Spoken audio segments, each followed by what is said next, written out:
warahmatullahi wabarakatuh. Pada kesempatan ini saya Herdian Rangga Permana, mahasiswa Teknik Industri 23A Universitas Nahdlatul Ulama Pasuruan, akan menjelaskan laporan analisis proses manufaktur untuk pembuatan produk lampu nanolight.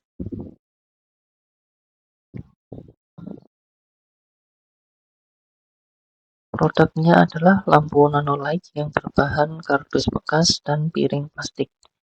Fungsi produk adalah sebagai sumber penerangan untuk ruang indoor yang memiliki nilai estetika yang tinggi.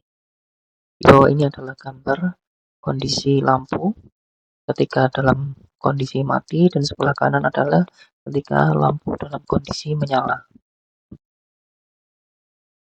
Untuk pembuatan lampu ini ada sekitar 19 proses, dimulai dari pembuatan mal dari piring plastik untuk pembuatan pola. Bagaimana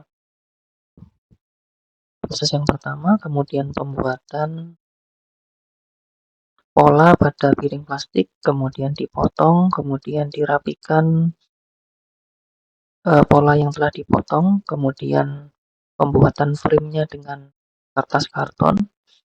Ini adalah pembuatan frame, kemudian perakitan dari frame-nya, kemudian langkah selanjutnya adalah penempelan kertas metalik yang berfungsi untuk memantulkan cahaya, kemudian proses penempelan dari kertas metalik tersebut ke bagian frame kartonnya.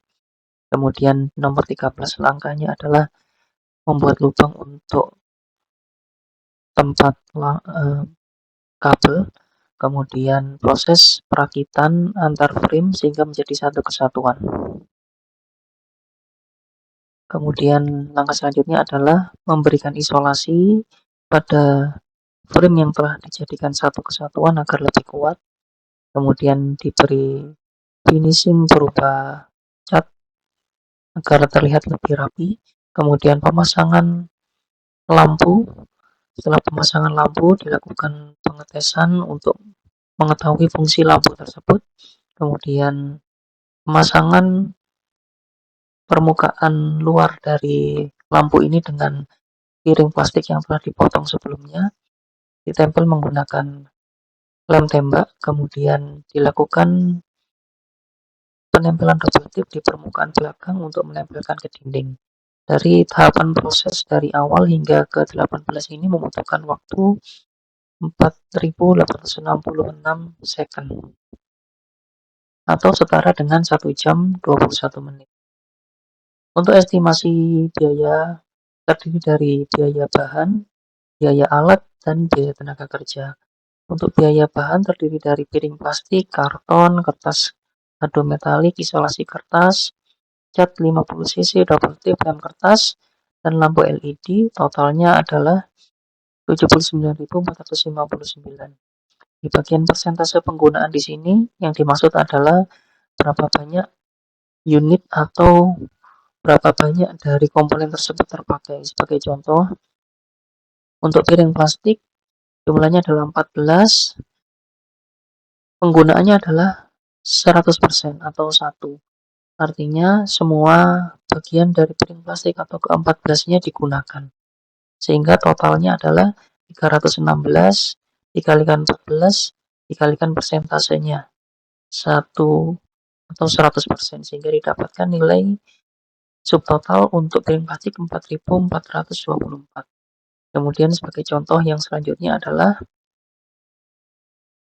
cat 50 cc. Ini satu kaleng 50 cc, jumlahnya adalah satu kaleng, harga per unitnya 9.000, yang digunakan untuk membuat lampu, satu unit lampu LED ini adalah hanya setengah kaleng, maka penggunaannya adalah 0,5 atau 50%. Sehingga nilai subtotal untuk nilai cat yang digunakan adalah setengah dari 9.000, yaitu 4.500. Demikian seterusnya dilakukan perhitungan sehingga totalnya adalah 79.459 untuk biaya bahan. Untuk estimasi biaya alat, di sini alat yang digunakan antara lain spidol, gunting, penggaris, cutter, lem tembak, dan kuas. Kemudian dihitung berdasarkan jumlah, kemudian estimasi jumlah produk yang dihasilkan oleh peralatan yang digunakan. Sebagai contoh, untuk spidol, maka jumlah produk yang dihasilkan untuk spidol ini mampu untuk menghasilkan 10 unit dari lampu.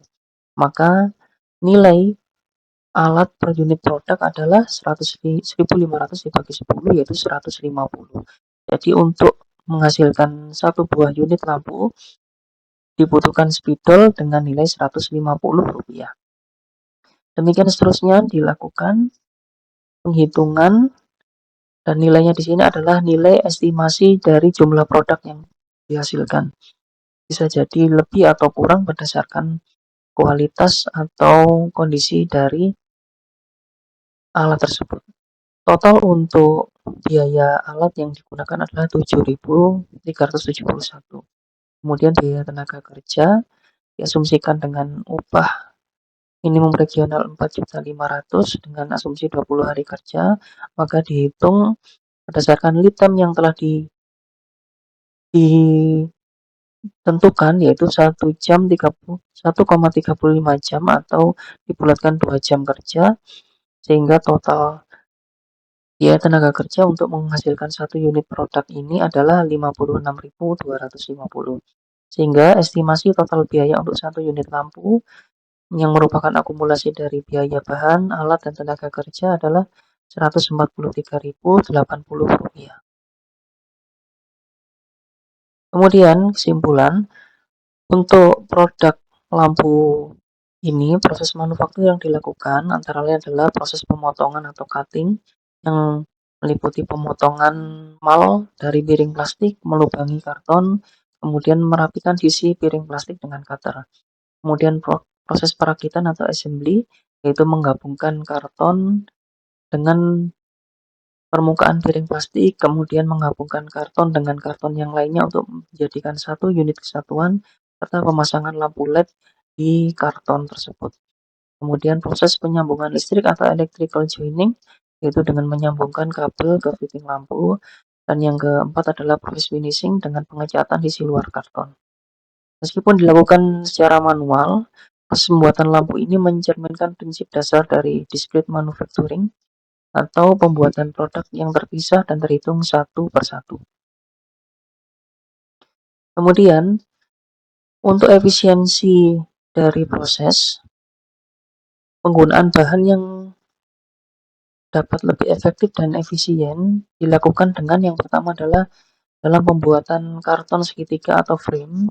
Pembuatan pola pada karton ini perlu dihitung dan direncanakan dengan baik agar satu lembar A3 menghasilkan karton segitiga dalam jumlah yang optimal. Kemudian penerapan prinsip reduce, reuse, dan recycle agar bahan dapat digunakan secara optimal. Kemudian yang ketiga, menentukan standar pengeleman, yaitu menentukan berapa banyak lem yang dioleskan, di titik mana, dan bagaimana metode pemberiannya. Kemudian yang keempat adalah pembuatan tiap komponen dapat dikelompokkan berdasarkan jenisnya, dikerjakan dalam secara akumulatif untuk efisiensi waktu. Kemudian yang kelima, untuk menghasilkan proses yang efisien adalah menentukan standar panjang double tip, serta melakukan di titik mana saja double tip dipasang. Saran untuk meningkatkan produksi, yang pertama adalah perencanaan jumlah produksi yang matang agar proses efisien dan mampu merencanakan bahan baku dengan baik. Kemudian pembuatan standar kerja di tiap proses, dan yang terakhir adalah komponen yang bersifat umum dapat diproduksi terlebih dahulu tanpa menunggu orderan, sehingga ketika order tersebut masuk tidak perlu kembali untuk membuat komponen yang bersifat umum, sehingga waktu produksi lead time-nya menjadi lebih cepat. Demikian presentasi. Terima kasih. Wassalamualaikum warahmatullahi wabarakatuh.